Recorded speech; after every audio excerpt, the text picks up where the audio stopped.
Peter, Yeah. How are what you? is up, man? How you doing? I'm good. I've been looking forward to this. Looking sharp, looking sharp. Always. That's straight out of Reston. So, let me start with now. You were wedged in between my brothers, right? Hmm. And Yep. class, Graduated 91. yeah. So Chris was 90, Troy was 94, I guess. Yep. But it seems like you hung out with Troy more, right? Is that I went up and yeah, and I mean I think we played a little bit of basketball together, which would have meant that he beat me in basketball a lot. But but yeah, I mean, you know how it is. At South Lakes, you just sort of hung out with everyone. exactly? And somewhere Troy had the cheat code to hanging out with the older kids. Yeah, yeah. So So yeah, good guy along with you, and yeah, I'm really really excited. well, one of the things that I found, I lived all over the country, but we moved to Reston in when I was in 10th grade. Right. And I'm friends with everybody that I went to school with in any place that I live, but there seems to be something special about Reston where high school friends stay high school friends for the rest of Totally. their life. Yeah. Well, like I have my opinion on it. Why would you say that is? What do you think that attribute that to? I'm not sure. I think honestly it was the parents. That's what I think I have a 16-year-old and I'm friends with a lot of his parents, but I think that in Reston it just seemed like I mean it sounds cliche, but the community of it and the parents were all just cool, Yeah, and yeah, the funny thing is you probably go through the same thing. I'm still friends with parents of kids that I hung right, around with. yeah, yeah. And And I think the grand experiment worked because the spectrum socioeconomically was so broad yeah. that everybody just got along fine. So you graduate. Well, first, can I pay homage to the grand dame Yeah. of South Lakes? Your mom, Liz Knapp. I think that is also a major common thread. Is that no matter whether you're my years or your years, everybody loved Liz. That must have been a blessing and a curse to have mom running the show over there in the principal's office. It was awesome. I mean, I always joke to people that like see my last name and are in Reston, and then I mean, I'm just Mrs. Knapp's kid. So To this day, you're a grown ass man. yeah, and I'm proud of that because I guess it could go the other way if you're Yeah, not. yeah. Oh, yeah, yeah. I guess that definitely could have been way more of a curse, but you probably Yeah, couldn't get away with too much either. yeah, and so yeah. I mean, I didn't do too much wrong, I guess, in retrospect. But whenever I did, I got caught. Congratulations on that. So you graduate, you go to William and Mary, Yep. graduate, and get into litigation.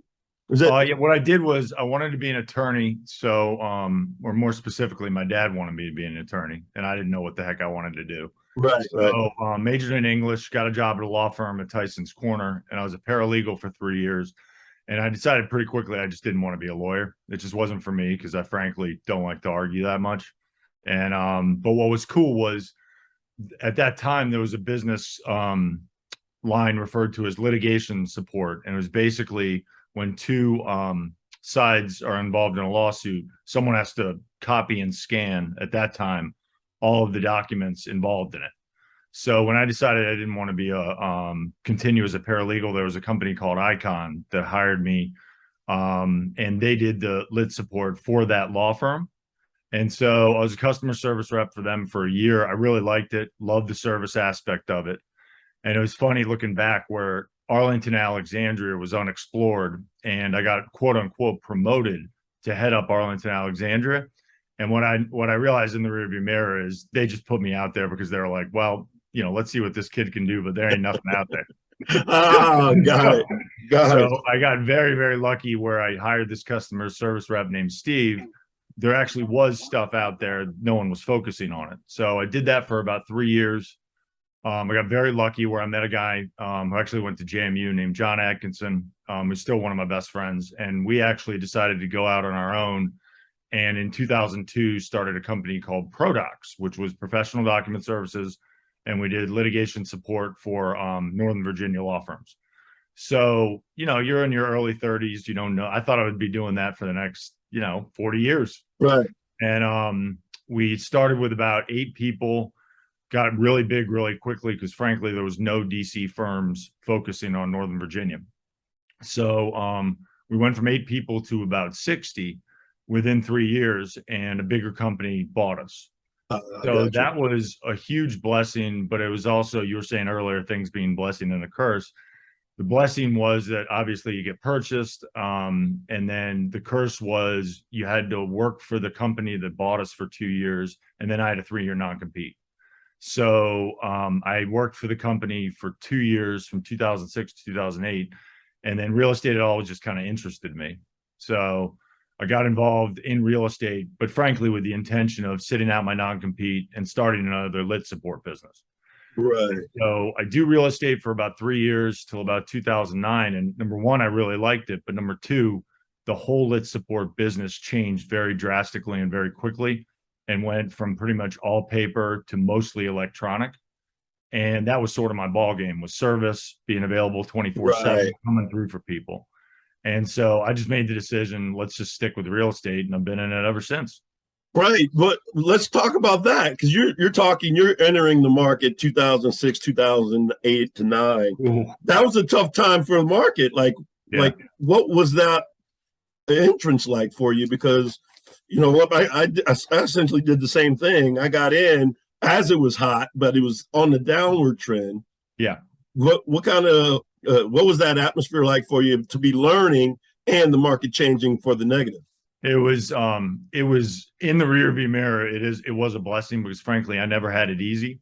There are a lot of agents will tell you, 2004 to 2006, you just put a sign up, no problem. So Right, what was kind of cool was, in a certain sense, I didn't know any better.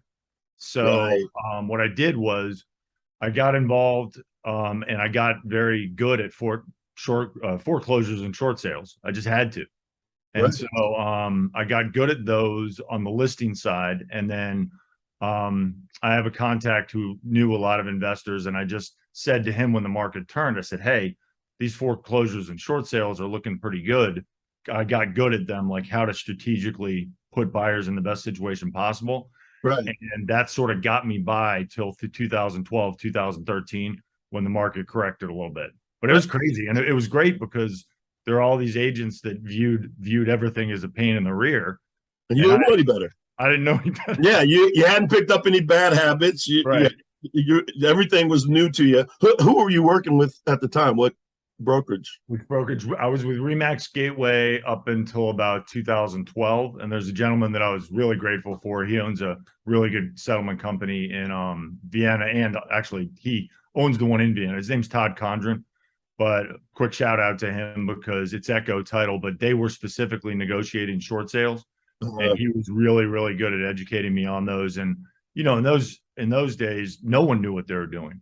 Right. You know what I mean? And so you just learned as you went. But it's not like it is now, but there are some, when you're an investor and you can, you aren't as emotionally tied to the house, you can really put yourself in a good position. And Right. so what's cool there is I developed a lot of loyalty from investors, that I helped get good deals to this very day, where they know and trust me. So it was cool. What was the hardest part? Like, let's say the first 6 months of jumping into real estate.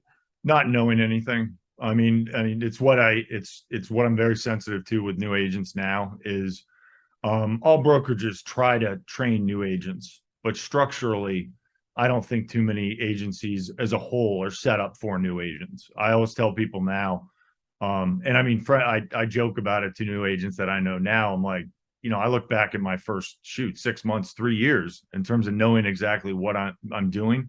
You have to have pretty much someone sitting there side by side with you, ready for your calls, ready for everything, and almost going into clients with, hey, I'm new.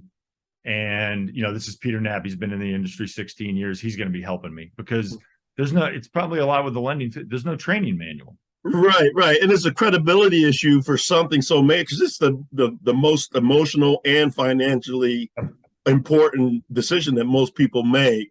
And when you're new, they know you're new. So why fake it? Yep. So you have to, ironically, even though Troy's 8 years younger than me, he was in the business. So I had to lean on him. Okay. And he had the credibility. So that's like, yeah, I had the address book. He had the knowledge. So it's like, Yes, I'm just getting into the business, but he knows what he's talking about. So that's great advice that you're giving anybody who wants to get into the business, because it's not for the faint of heart either. Oh no, that's another thing, frankly. I'll shoot it straight with you. I'm all for positivity and optimism, but I think sometimes people just aren't educated to how rough this job can be. I mean, Yeah, it's a grind. You have to, if you do it the way that we like to do it, you're 24/7. You are always there for people.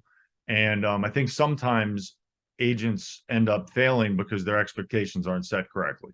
And I try right. to always, I always tell people, if I were the king of real estate and everything that went on, I would say you have to join a team for 2 years. Just join the team, learn from Right. the team leader, negotiate the splits where it's a win-win, and then after 2 years, you just say, okay, do you want to go out on your own, or has the team leader created a world big enough, to have you in it, which is the ideal. Right. Because if you jump in with your eyes open and you get your hands into everything, that's probably the best way to learn. Yep. And you Yeah. just have to experience everything. Yeah. And, Right. Right. So you're doing well. When do you decide? When do you make the decision? Because that's a hard decision to make when yeah, you're like your own show, and then you say, "All right, well, it's time for me to have a team." Like, about 2012, 2013, I think usually you get to yearly sales of anywhere from 15 to 18 million, and you realize you need help. So that's a separate thing in real estate where one day, when I got nothing else going on, I'm going to write some sort of book. right, Just because one of the things of this career, I love selling real estate, but I also like helping younger people. And again, in the rearview mirror, you just you you just have to fail forward. You know what I yeah, mean? You hire an assistant, you don't really know what to do. You collect a lot of different advice from agents, but the challenge is that will those agents do a team that, the way that you'd like to do it? right. There are a lot of different models. So around 2012, 2013, I got an assistant, I got an agent who was just sort of my side by side, and then kept growing and growing and growing. And then I think that it's the same as just starting out as an agent. The biggest challenge is being available for your clients, and then also being available, for the multiple hats of owning your own team, owning your own business, and training the people on it. Right. Because the two big decisions are, okay, I'm going to have to give up part of the money I'm making Mm-hmm. to hire somebody, but I'm sure it doubled or tripled your efficiency and Yeah. income because you had somebody doing what's called the lower turn activity, Yep. and you allowed you to go out there and bring the rain. And then the other thing is just personalities. Like Yeah. you have to find somebody who's going to, like if you have an assistant who's answering your phone, you want them to represent your brand, Yep. the Peter Knapp brand, right? And And so, how many people do you have on your team now? right now we had a lot of turnover in the spring where I had my team just four awesome people where I had one at the end of 2021. I had one listing support person with me, one operations manager, and a gentleman by the name of Oliver Bissy, who was my right hand man for 4 years, a lot like little brother, Right, and just I mentored him. And then from January to April, two people had to move, had life situation changes, moved out of the area, and the other one got a job that they went to. So the Peter Knapp Realty Group went from four to Peter Knapp for about a month. oh, that must have been tough. It was tough, but the other thing is too, you know how it is. You can either sit there and say stuff happens, crime, I spilled milk, or just go out and freaking get it. Right. And you had the muscle memory to say, all Totally. right, well, this is how I did it back in the day, and I just got to go back to doing it. 100%. And the cool thing was I got training from a place called Elite Real Estate Systems for 2 years out in Omaha. They're awesome. It's this guy, Jeff Cohn. He's the best trainer coach I've ever had. And the cool thing is I know how to do it. But the thing was we were a lot like a family. That's kind of how I operate. And Yeah, so yeah, it was if someone's got a better opportunity or they have to move out of the area, and obviously it's disappointing, but that was right. probably the biggest challenge with it. And then but then it was kind of neat where I was kind of back to square one and everything was coming to me. Yeah. And so now actually I got very lucky where I already had a young lady named Kylie who was coming on in May to work actually for Oliver before he left. So she got promoted. Oh, immediately throw her in the deep end Yeah, exactly. So with no floaties. yeah, so for about 2 or 3 months, she's just been right next to me doing everything. And so I feel like, it's crazy right now and it's really, really busy, but it's very, very cool because one thing someone will tell you, it's a good learning experience in life and everything where nothing goes like you think it will. Yeah. And what I've learned, and I shoot, probably the last 3 to 5 years, the biggest thing I've had to do is sort of mature just as an overall business person and as a person Yeah. getting more patient with things. And I just view this as kind of like another test. And right now we're in real, real good shape because we have two other people that are sort of getting ready to come on board. And since COVID started, it was sort of us trying to figure out everything. Now I have everything figured out. I just got to kind of plug in the pieces. And how did you navigate through COVID? Well, the first month it's like, okay, well, glad I saved some money because this could be a 6 month vacation. You just didn't, Right. people were talking about not going to homes and stuff, and you didn't know. And so after about 3 months, it became clear that shoot, this is gonna stay busy. So I converted the basement of my house into our team office. And so we just officed out of there. And then we just kept at it, and it was an adjustment like everything was. We would at the beginning of it, we would sort of go do tours for people with masks on and stuff like that. But like everything, I think at this point in our lives, you just sort of learn it doesn't hurt, it doesn't do anything to get upset about things. It's just how you react to stuff. Exactly. And there's always going to be something thrown your way, and it's Yeah. just how you react to it. You guys didn't have, like in Pennsylvania, I felt horrible for my realtors because Yeah. they actually shut them down. Like they I could know. And we never went through that, but that was tough because I know yeah. realtors up there and they're like, we got put on the bench. Yeah, and for me, it was like if there's nothing more essential than to be in the house No. at this time, how are you saying realtors aren't essential? And I mean, they made it work, but man, There was a little period there where it was yeah. So tough. how in 2021, like how many families did you help? 43.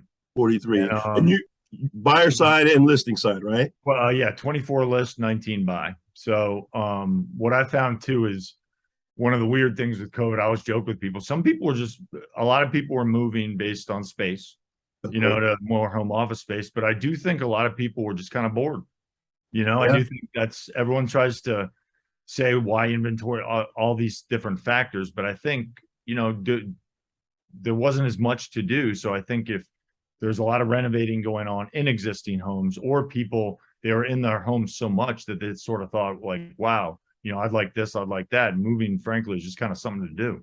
Right. And the other thing is you reevaluate life and what's important to Yeah. you. And when you're running, running, running, and you're never at the house, you're not thinking about it. But then all of a sudden it's like, well, if this is where I'm going to rest my head every day, I want it to be my happy place, my comfort zone, Yeah. whether it's putting a home entertainment center in there or blowing out some walls or just saying, hey, I'm going to upgrade and I'm going to have more room for the kids and things like that. I think Right. the luckiest people in the world were the ones who late 2019 started a pool company. Yeah. All of a sudden you could not, I was like, okay, let's start a pool company. And now you just can't get them in there, because So right now, what would you say is the challenge other than having to regroup as a team, like um, market-wise? right, manage people's expectations in terms of the market because because it got so hot, so seller based in the spring. And now, of course, it's cooled off because the interest rates and things like that. But I do, you never want to be one of those kind of Pollyanna realtors that, everything's always fine. I like to kind of tell it like it is. And Right. one of the things is in this area, we are just very, very blessed where a lot of the nationwide, news, frankly, just doesn't apply as much around here because our job situation's so good. There's apparently going to be a housing shortage in general in the DC area indefinitely, just because there's so many jobs and there just aren't enough houses generally to keep up. So having the buyers right now think that sellers will take 10% below list, and sellers right now think it's still May. So Right. that's the Right. hard. Yeah, I was going to ask you about that. So, for those who don't know or aren't in the business or weren't looking to buy or sell, in May, if a home was, on the market for 1 million, you might get offers for 1,300,000, or just way over asking price. Now, it sounds like locally, because I concentrate Pennsylvania, Virginia, and Florida. In Northern Virginia, it's coming back down to you're probably going to get list price Mhm. at least, right? Is that what you're saying? It's more normal, yeah. And then what happens is I'm telling people now, it's like if a house goes on the market on Thursday, buyers almost don't want to be the first one to jump in the pool. It's like it's weird. I see more and more, and it happened with my last listing where houses will, if they're appropriately priced and look good, they'll be on the market maybe 7 to 14 days. I mean, then after Right. a week or two, people. So it's more of a quote unquote regular market right now, and everyone Right. And are you seeing, instead of 15 to 20 offers, more like the 4 to 5 probably offers? even less, like I would say 2 to 4 territory, Right. and the contingencies, which to everyone out there is, we'll buy your house if, i.e., if it appraises, if you go through the home inspection, if you do things like that. Those are now reappearing because in that crazy time, and it's something that I could never tell someone on a single family house advice wise, waive a home inspection. You know, Right, right. It's such a precarious thing and you probably will agree with this. Being in the business longer gives you the confidence to be very honest yes, with your opinions. Like, um, you know, every deal in the beginning is like, you can't say no to these people, yep, but then you get to a point where you say, you know what, you're not ready, or totally, these are the hard facts, and you're talking to an adult. But if you're managing the expectation, I just think that comes with experience, and it sounds like that's something that you're telling the newer agents, like, hey, you got to good. have the confidence, because when you're listing, you probably have those people who are thinking that their home is worth maybe $40,000 or $50,000 more than what you would list it for, Right. and you have to explain to them how do you handle that conversation. Great. What I do is I tell every client I'm just going to buy the house or sell the house as if it was my money. That's the easiest thing because That's great. Yeah. at the end of the day, sometimes you walk in and people say, "Oh, that realtor, they're just looking to sell the house." They sometimes they have preconceived notions. And Right. I just tell them very, very simply, I'm just going to handle it like I was buying it, and they like that. And then also, you bring up a great point in terms of just maturing over the course of your careers. I'm a service guy. I'm a people pleaser. So one of the biggest weaknesses I had early on was if someone said, "Oh, I don't want to do this renovation," or "I don't want to do this," or "I don't want to do that," I would want to please them and just not say anything. Then Yeah. over time, probably midway about 7 or 8 years ago, someone told me, they're like, "Peter, if you're not giving them your honest opinion, why are they paying you?" You know? And the other thing is, it can come back and bite you too. Totally. Like, And they're like, "Why yeah, did my house sell?" yeah, yeah. So the brutal honesty. I mean, we have never talked about that, but I lend the same way. I'm lending as if I'm going to have to buy that house if they go belly up. 100%. So yeah, and it has served me well. It sounds like it has definitely served you well. Definitely. And you got it. And it's, one of the things that always keeps this business interesting is everyone's different. Yeah. You'll get in. Um, I'll give a quick shout out. A lady named Janet Brink. She was one of my better coaches too, where she told me, just when you meet with someone, just do a quick, almost like a disc assessment of them. Just sit down and Yes. really, really quickly, because early on in my career, I'm just wandering in and I'm like, well, I'm the best service guy ever. They'll love me. I'll do anything or whatever. Then I started to learn. I was like, shoot, everyone's different. So if Right. And just talk real briefly about what DISC is. it's basically a profile. It's almost like a test you can take, and it says basically how someone's going to formulate decisions and things like that. And then you learn that you almost have to become like a chameleon, where you assess how they are, and then you want to get the same point across to them, because you'll meet one person and they just want they love someone who just A hammers them. high D, a high D. You got to shoot Yeah, right between the eyes. Exactly. Then you'll get the person and you can realize it quickly where they're more, soft things hit them better. And you know that if you're going to tell them, oh, your house is overpriced, you don't just say your house is overpriced. You Right. say you might have been a little too optimistic to, in this Yeah. market, et cetera, et Yeah. cetera. Yeah. And I think too, it's like we are saying, it's all about expectations. If you just tell someone at the beginning, how you're going to operate with them, they seem to have a good experience going forward because you also learn you're going in their house, and especially on the listing side, they put a lot of time and energy and love into their house. Right. And I've heard horror stories about agents who have no bedside manner. Yeah. Yeah.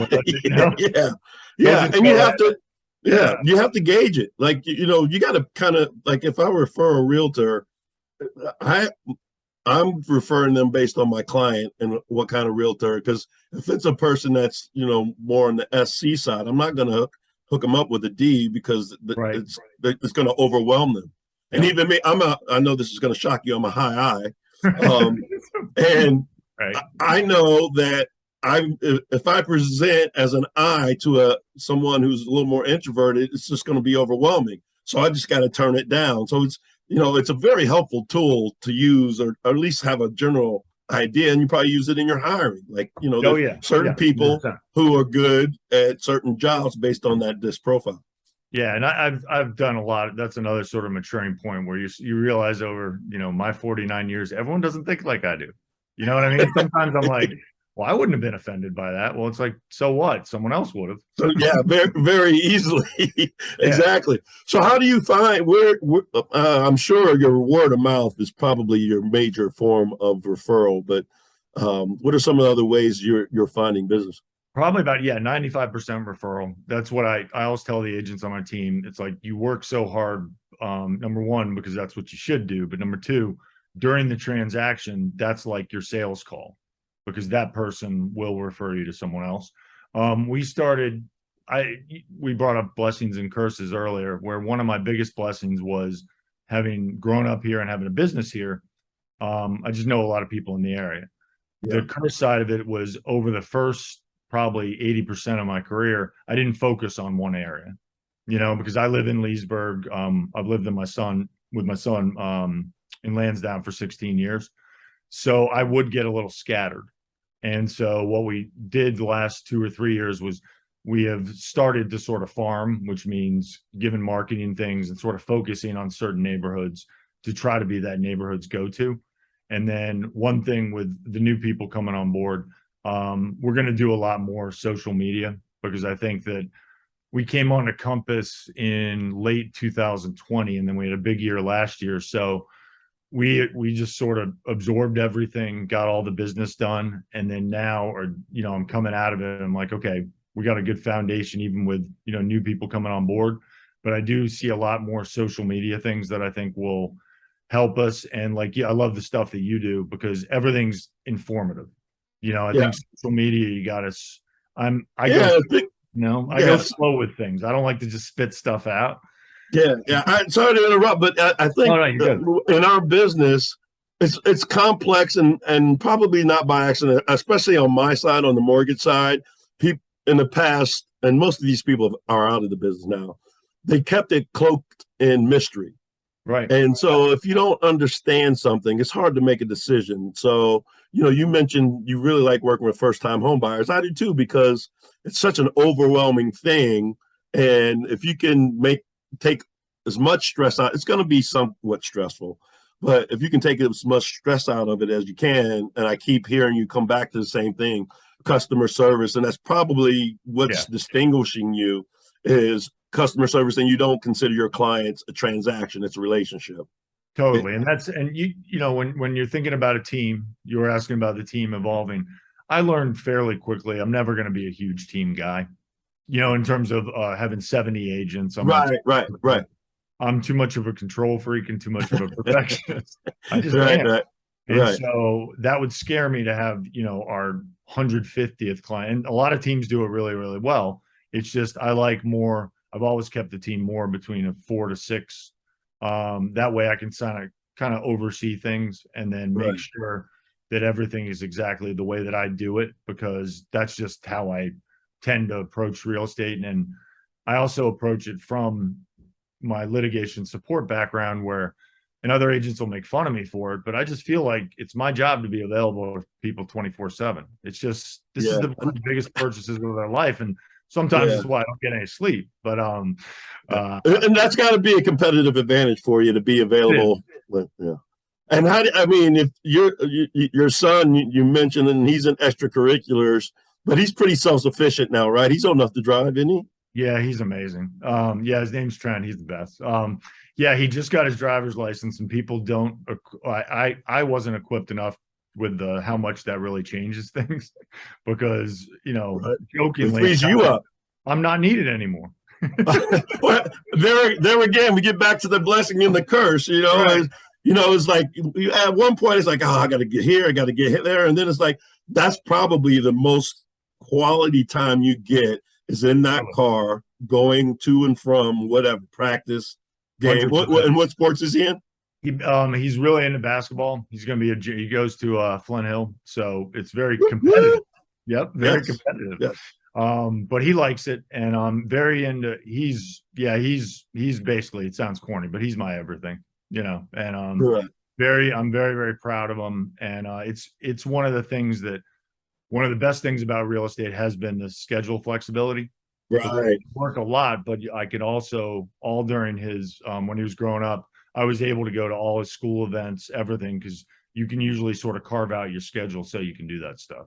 Yeah, I was going to ask you about that. Is how do you transition? Because there is that you want to be there for everything, but you're also building a business. But because of the flexibility of real estate, you can really work your schedule around those things and put in the extra hours, maybe when he's after bedtime and things like that. That's probably how you did it when he was younger.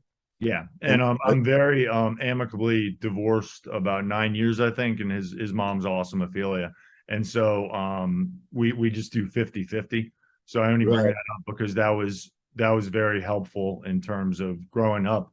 When I had him for a week, I tried to spend as much time as possible with him, but then when I didn't have him, it was 24/7 go time, like getting stuff done. It's funny you mention that because like I'm from a divorced family, and the greatest gift my parents gave me is they got along, and it was rare at that time to have amicable breakups, but I'm finding our generation, we're a little bit more pragmatic about it. Yeah. And especially at putting the children first and keeping the drama to a minimum. Because I'm going to say around 2013 or 14, I started doing a lot of loans for couples who were separating. They'd been nesting, like living in the house together, but kind of separated. And then they start finding significant others. And it was getting weird. So, one had stayed in the house and one had to move. And I remember distinctly because I had 3 clients in 1 year exactly like that. And before that, when I heard divorce, it was like, oh, man, because one person's not going to sign for the other. Right. We're going to go through this whole. But I just think our generation was just getting to that age. And maybe because we were latchkey kids, I don't know what the science of it was, but kudos and a tip of the cap to you for putting the kid first, and even though you both maybe had careers and you got along, and it allowed you guys to thrive in your careers. Where now you like I'm 24/7 also, but I don't have a family. So what excuse do I have? Right? Well, that's and it's funny you say that because the team rebuilding thing sort of coincided with him getting the drive and being even more independent. So that's been a blessing, because when I had to sort of restructure things for the last 3 or 4 months, it has just been me, like buyers, sellers, everything. So that required, if that would have happened 7 or 8 years ago, obviously it would have been more challenging. But definitely a shout out. His mom, Ophelia, she actually teaches Spanish at Flint Hill. So that's so she's just getting started for the year, huh? It's so that's teachers. Been a real teachers. Yes, 100%. And administrators like Liz. No kidding, man. It's amazing. They are the saints. All about our gratitude towards them. But, well, so I'm going to guess that when you're trying to power down or decompress or for Peter time, it usually involves your son, and it probably involves going somewhere. Yeah, I'm pretty boring dude. Oh, Um, really? well, not like boring. Like my dad, when I was like 8, took me to the horse races. So I sort of always had that kind of bond with him. So I like horse racing. I mean, I used to play a lot more golf and be a lot better. But I've only played like 2 or 3 times a year. I think until Trent goes to college, I think it's Right. pretty much full-time team because I want to make Right. sure he's all right. But my downtime is watching old NYPD Blues, old Great show. yeah, Great show. just That kind of was old shows like that and chilling out and hanging with Trent. And Trent's got a girlfriend too, who's just the best. So she'll come over and sometimes they'll grace me with some time. well, Peter, cool points are important, and cool points Yeah. get jeopardized when you're spending too much time with pops. I know, 100%. I'm always very mindful of his cool points because he was funny. Like, yeah, go ahead. Yeah. So you're rebuilding your team. Um, is there like a 5-year plan? Is there a retirement plan, or like? I think, I mean, someone told me once, they're like, you're never going to not work. I'll talk a big game about, oh, I'm going to do this or whatever. But Right. I think probably the ideal would be just like I was going to with the people who are on my team is to have a 3 to 5 year plan and then have people run it for me and then step back and get maybe more a little strategic. Also, I work with a lot of investors and property management's always been something that's been sort of lingering where it is challenging to take people all the way to buying an investment property and then hand them off to a property management company. So I think that's something where I have a few sort of plans there to do that and become more of a one-stop shop. But yeah, I think that probably I would, with the new people coming on board, the cool thing is I have the structure all set. It's just a matter of plugging them in and then making sure. I always tell them, I'm like, let's keep this simple. I'm not saying I'm always right about stuff, but if you want to go far as the team, I just want to train you to view things and handle things as if, it was me. And Right. that's Yeah, hard. I want to get back to that, but real quick, what attracted you to Compass? Oh, Compass. I would say the slickness. At the time, I had a couple younger folks on my team. It's a very hip brand, I think. And then the people that I knew who went to Compass really, really liked it. I did a good amount of due diligence because I've gone to a fair amount of brokerages, frankly, because I am a perfectionist. Yeah, If I'm not totally happy somewhere and somewhere else, I know yeah, most people just use me because of me, but I also want to attach myself to a brand. So right. one of the other things was that Compass's fit in the luxury space is very, very strong around here and around the country. And so Yeah, what had happened was I always pride myself on being a realtor that can handle any price point. You got a $200,000 condo, we're gonna hit it with 110% effort. You got a $2 million place, same thing. But you do just learn, extra zeros, just extra yeah, zeros. totally. And so, but you know this that when you get into luxury space, it's like you have to have sold luxury to sell luxury, and sort of have a track record. Yeah. So I was getting into that space when I was with Keller Williams, and then Compass came along. And I'm not sure the exact numbers, but I can tell you over the 1.5 years with Compass, I don't know if it's something I did or the brand or just, Kismet, but our luxury sales have gone up quite a bit. Right. And Um, you say slick, but very technology driven too. Yes, and Slick's sort of like everything looks so clean. Everything. I mean, there's my bag, and Oh, so yeah. everything. It is technology driven, and it also is very. What they've done is basically they're an enormous team, and so what they want to do is they want to get the agents to plug into all their systems that have been there, and that Right. is one thing that is kind of cool about starting over is when after we joined Compass, we were so overwhelmed with the brand switch and just a really busy year that I don't think we embraced the Compass systems as much as I would have liked. And then Uh-huh. now, me and Kylie, every week we're getting trained on it, and we're already seeing stuff that we had no idea we could do. And Right. what it is they're tools that really, really do help our clients and help us stay in better touch with our clients. And then when the other pretty big thing is that most other brokerages are independently owned.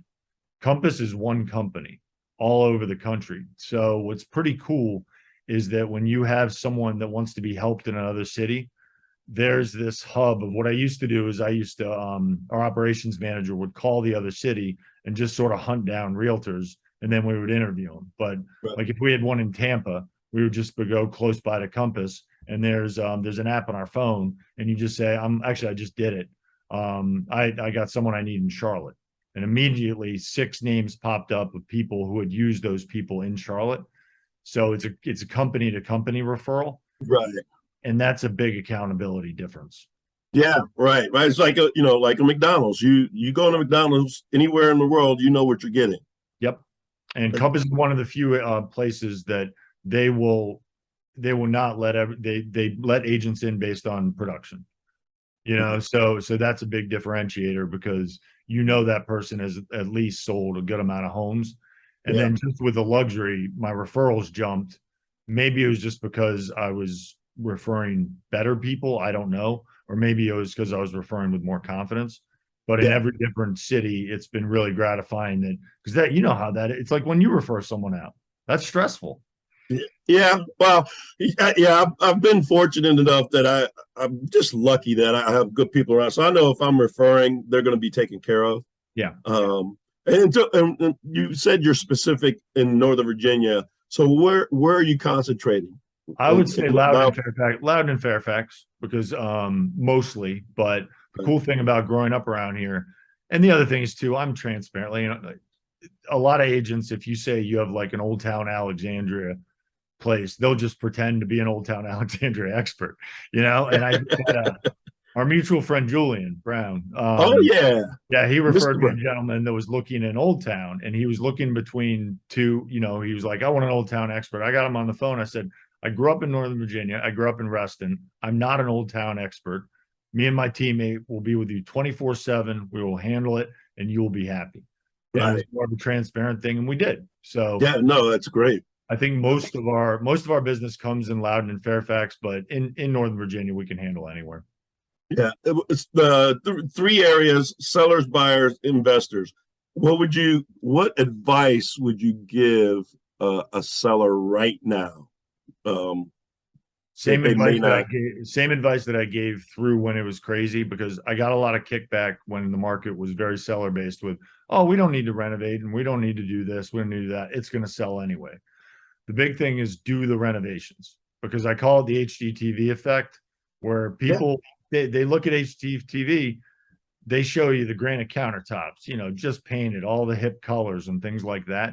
right. So when you're on the seller side, you want to appeal to all of that. And what a lot of people don't realize, and I get this kickback all the time, they say, "Well, what if I'd rather not do it and let the buyer choose?" Well, that makes a certain amount of sense, but 2 things sort of factor in. Number one, I have a stager, Lee Newport, who I work with. She owns Staged by Design, and she is the best. She will counsel sellers. This is what buyers are looking for. Yeah, But number two, buyers will often not know the price of upgrades. You know what I mean? That's something I yeah, think a lot of people don't think about, is when you yeah, don't do something and it's a $10,000 upgrade, the buyer might walk in and think it's 20.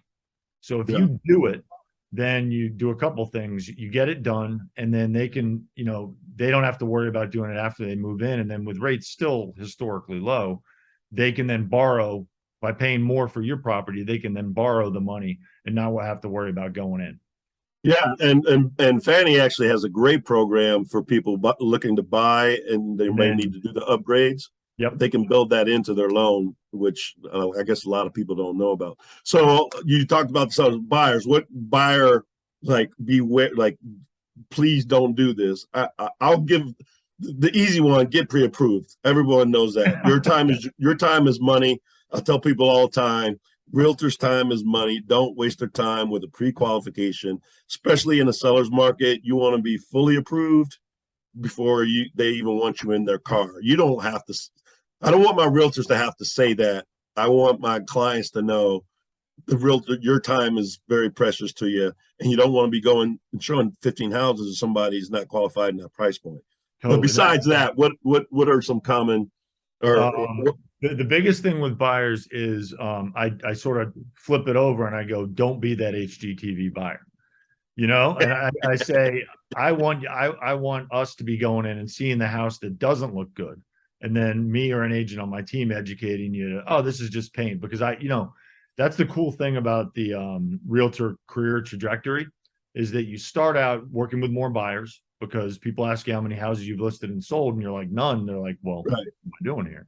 So you Right. start out with a lot of buyers, and then you learn how buyers think, and then you get over to the seller side. So I had a lot of buyers, I didn't like that house. I just didn't like the paint. And I said, that's, that whole house, this is how much it's going to be. Look past that. And so Yeah.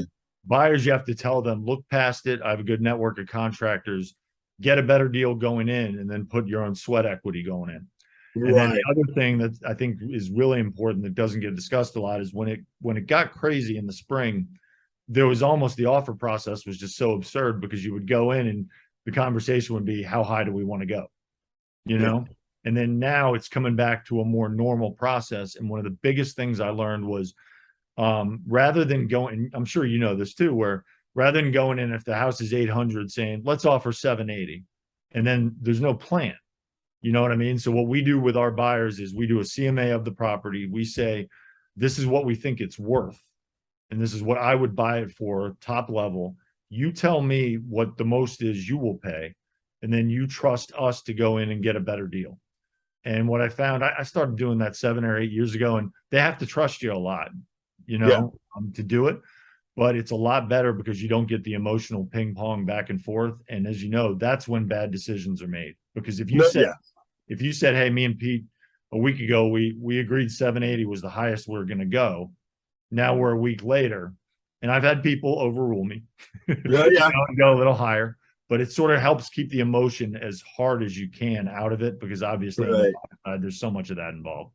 Right. Let me add to the seller, by the way, the FISBO. I get it. You want to try to save on the commission that you're giving to Right. realtors, but realtors are realtors for a reason. Yeah. And if someone is buying and sees a FISBO, they're coming in at a low price anyway. Yep. So just, it's worth it. If you're thinking of selling, just get a realtor. It's worth the time. It's worth the money, the hassle of negotiating. You don't have to do, because oftentimes people do this FISBO thinking they're going to save, and then all of a sudden they're getting lowballed, and they end up selling it for less than they would have if they had a realtor and had to give up the commission. Totally. And every FISBO I've been on the buyer side of has not gone well. It Yeah. just can't, because, and it's not like we have this proprietary knowledge. It's just that we've done it a lot, and In it the is a lot trenches. more. Yeah. And you just realize there's a lot of stuff, Yeah. it's like funny. And you've probably gotten this too, where there'll be clients where we're done and they'll be like, whoa, I didn't realize there was so much that goes into buying a house. Welcome to my world. Jump in Right. while the water's warm. 100%. Yeah. All right. So investors, what kind of advice are you giving investors right now? I think the October through February will be a really good time, because I think on an overall perspective, if someone's listing their house in this much of an off season, they're obviously more motivated. That's the bet. That's the biggest thing. And then number two is it depends what they're using it for. I have two sets of investors. Some will go in with cash and use it as essentially a bond that's going to appreciate, where you try to get 3 to 4% return. In this area, appreciation rates are higher, so the yearly income is a little lower. And then if you're going to leverage it, just try to. A lot of people think, oh, if I'm breaking even, but they don't realize you're paying down the principal. So what I always tell investors is just get in, do it. It sounds very, very simple, but I've worked with one couple, and in 2012, I advised them, look, buy one house a year for the next 10 years.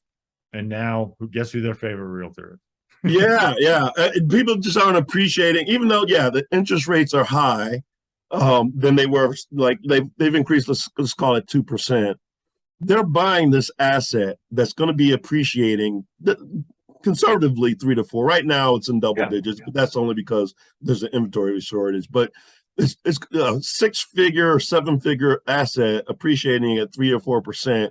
It's going to far outpace whatever couple $100 you're paying in interest rate. So it's still a great time to buy, and there's really not a bad time to buy real estate, because our population keeps growing, and for the foreseeable future, Just Yeah. hold on to it. Don't, I Yeah. mean, and that's where if it was my money thing, I always get people who are like, I want to flip properties. And it's like Northern Virginia kind of, I mean, I'm sure there are some out there, but it's just a tough place to flip them because you just can't get that.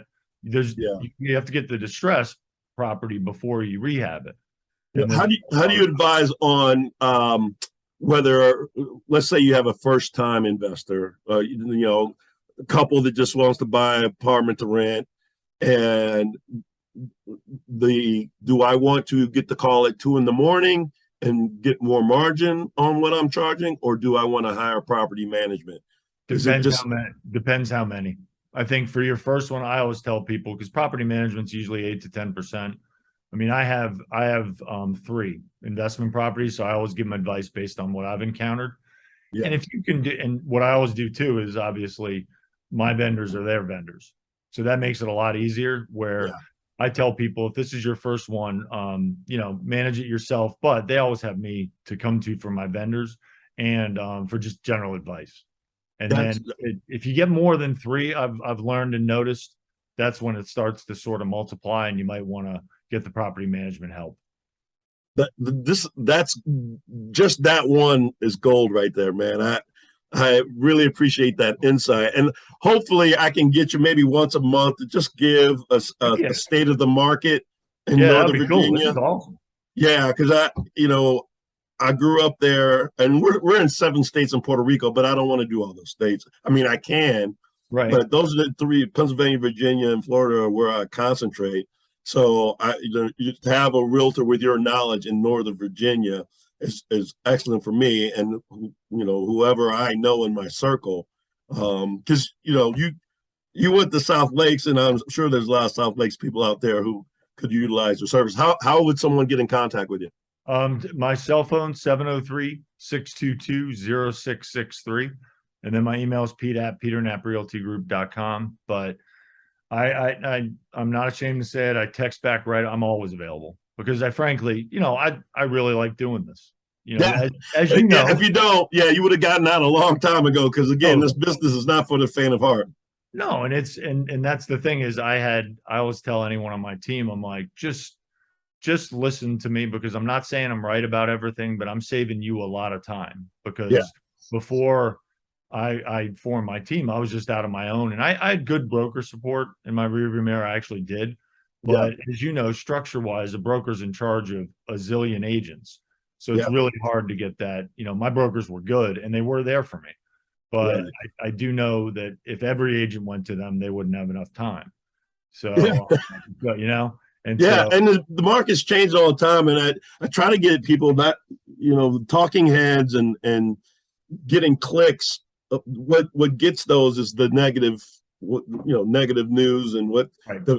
what's bad in the market. Talk to the realtors that you know in the business. Like I know the mortgage side, but if someone asks me about listing price, what do you think my house? I'm like, no, talk to a realtor, talk to my realtor because they're the ones that's in the trenches, and it's changing every day.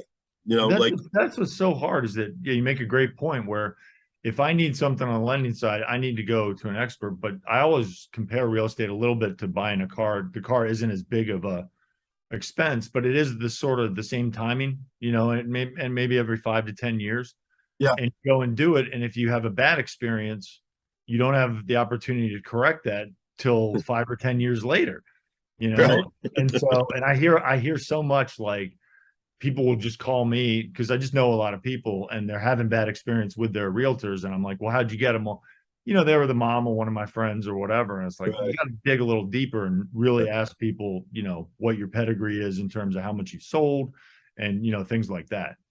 Right, and I'm sure you give a lot of free advice. Oh, Not yeah. expecting, yeah, because it does help the industry as a whole. Yeah, maybe they're not going to do business with you, but at least it's going to help somebody with the transaction, and it's going to be positive where they go, well, it's not that wasn't so bad. This realtor told me this, and yeah, maybe my realtor wasn't giving me what I wanted, but I know that's just not that was like an aberration or Yeah. anomaly or And you something make like it. that. And one thing too, I think I said earlier, one day I'll write, if I ever write a book, the mental part of being a realtor, and I'm sure being a lender too, like people don't see when someone goes to you and then you do all this work and then you don't work with them. You know what I mean? Yeah, And then they're like, it happens. It happens, exactly. and you just say, "Well, I'm sure they'll speak highly." I had a horrible experience where, uh, in the spring when things started going crazy with the market, lenders stuck because I'm a broker, and one of our outlets just decided they weren't going to do a loan anymore, and I had a loan that was in final approval. They didn't even grandfather it. They just said we're not doing it, Oh, and it's like, but I told the guy, I said, look, you didn't have control over it. I don't have control over it. I'll find an answer to you where you right. can get what you're looking for. And he's already referred somebody Totally. And because I helped. I mean, I felt horrible and I was really upset because it's like this was in final approval. You didn't just find out today that you weren't going to be doing this loan, right. and you're not going to grandfather it. But that's the brutality of the business that we're in. And if you get too worked up, because I used to die over that kind of stuff, but now I'm Oh, like so zen about it. you and me both. I think we probably like there was timing where it has both because that has been my biggest maturation because we've talked a little bit about double-edged swords, and I think when you care, because overall I think I'm a pretty easygoing guy, and so I Yeah, think I had this like view of myself as I don't get stressed or I don't whatever. I care so much that I actually do get stressed, and yeah, yeah. one of my really really good friends, I sort of had some stuff happen, and I saw the light a little bit in terms of Right, dealing with stress, and I was like, you know what, I'm not doing anyone any good with being stressed.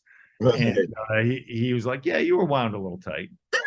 For him And to, that's a good friend. That's a yeah. good friend that'll tell you.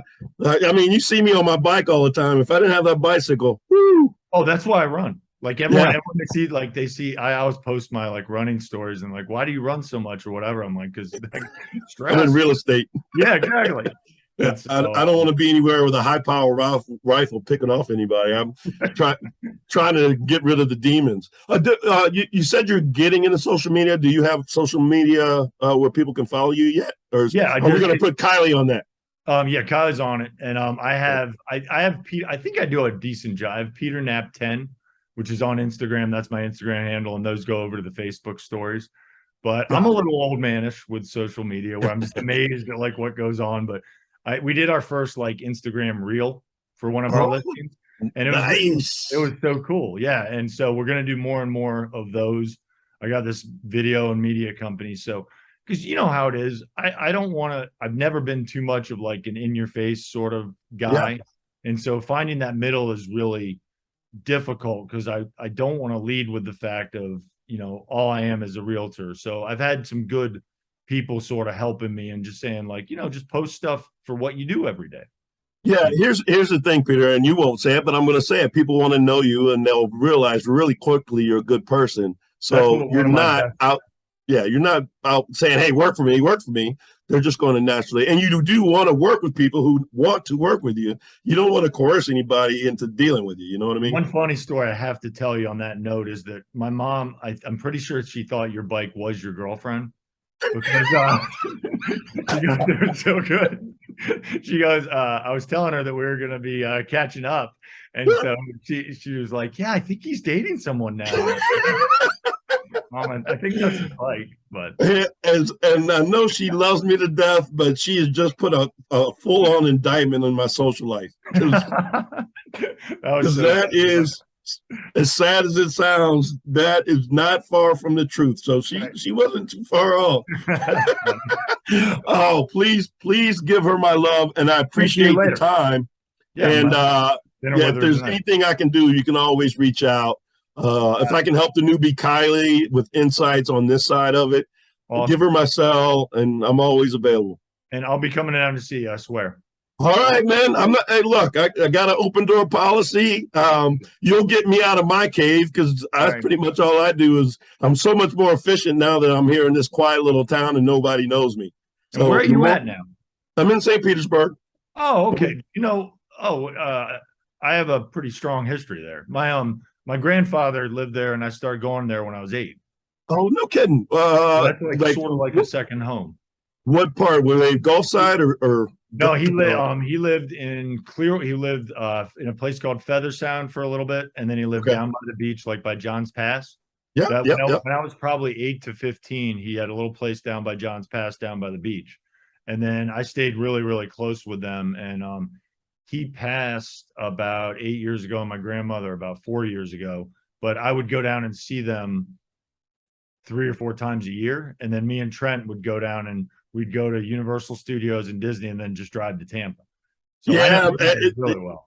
I had a business coach in 2016, and she essentially gave me my marching orders as to figure out my. Well, I already kind of knew my why, but gave me 5 years, and I Okay. just stumbled on to St. Pete. And the funny thing is, 90% of my business is still in Pennsylvania, but because of COVID, so many people are used to just doing everything virtually now Right. that the transition was so smooth that I actually I've done loans this year where the realtor says, "Hey, let's go out for drinks or a beer afterwards." I'm like, I'm in Florida, right? Oh, really? And that's exactly what I want. I That's mean, that's awesome. exactly. I don't want to stop. I'm more efficient in Pennsylvania, and I do both. But this place, just to have the sunshine all the time. Oh, I love it down there. It's Yeah. like, When you get stressed, this is where you can come, man, and it'll immediately with the sun shining on you. I mean, look at my tan. I'm looking great, man. well, I know, I noticed that. And then, Because I was pasty before. well, it's funny. Whenever I go over that bridge, you fly into there, and then you just Yeah. go over that bridge. And I just remember when I was a little kid, and still when I go there, you just feel just different. Yeah. And you might want to even get a license down here because it's a pretty hot market too. That's what I hear. And actually, Yeah. there's one of my clients. I was thinking of you too. He's been going down there a fair amount. Yeah. And might be looking for an investment property. Well, I'm always available, brother, and I will be in contact. Like I said, I'd love to do this once a month, just to Once a check month in and is see what's great. happening in the Northern Virginia market because you've been so helpful for, I'm sure, a lot of people. Awesome, man. This has been an absolute pleasure. Okay. Have a great day and sell, sell, sell. All right, man.